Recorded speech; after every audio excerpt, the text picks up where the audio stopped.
We are in Brownswood, basement.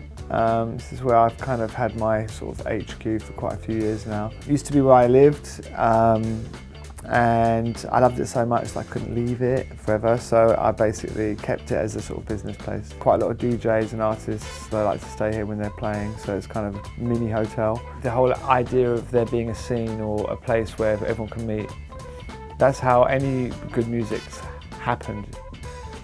I got into pirate radio and set up my own station and started buying records in the local import store and brought them home but didn't let my mum see, so I used to hide them behind a tree, wait for her to go back in the house and then sneak them up in the house. All the things that many young people, do. And next thing I knew, I was like playing these records that I was getting in the local wine bar, and I was playing Brazilian batucadas. And what is a sort of 16-year-old Swiss-French boy living in South London doing playing Brazilian batucadas who doesn't even speak Portuguese? So that was a bit weird for me. I don't know how I got there, really. That's the oddness about it all. Clubbing was a really important part of, where I got my music and met my friends, and we all sort of felt part of a movement, and I think that everything I've done ever since has always remembered that, So at the moment I'm looking for a new little place in London. That's my big thing at the moment. I want to open up a club. The chance to go to Brazil early this year was amazing for me, especially as I've been a bit in love with Brazilian music for years now.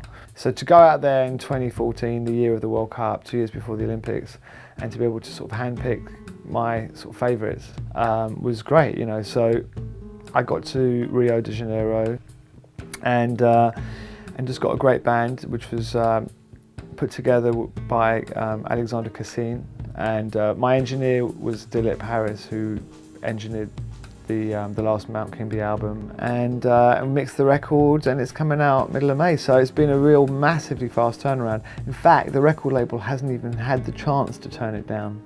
I hope that I've made a record that has enough of a sort of authentic Brazilianness mixed with a sort of European approach to why that music makes so much sense.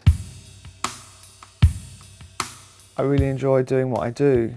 I feel very privileged to be in a position where people listen to my opinion. But actually, I'm at my most happy when I'm interviewing people, when I'm in your role, really. For me, I suppose it's like the radio, what I do on the radio is just amazing, to be able to have a platform such as the BBC that gives me total freedom to play what I want. And I get so much high out of playing at festivals and my festival and seeing how people are just up for great stuff.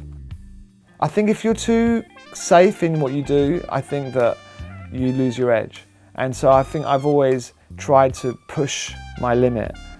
And that means falling flat on my face. But I think it's important to have that. To be honest with you, I was going to give up at 40. But I started enjoying it a lot. And then I was going to give up at 50. But I'm not going to give up at 50. I'm just going to carry on enjoying it. It's so much fun. Yeah.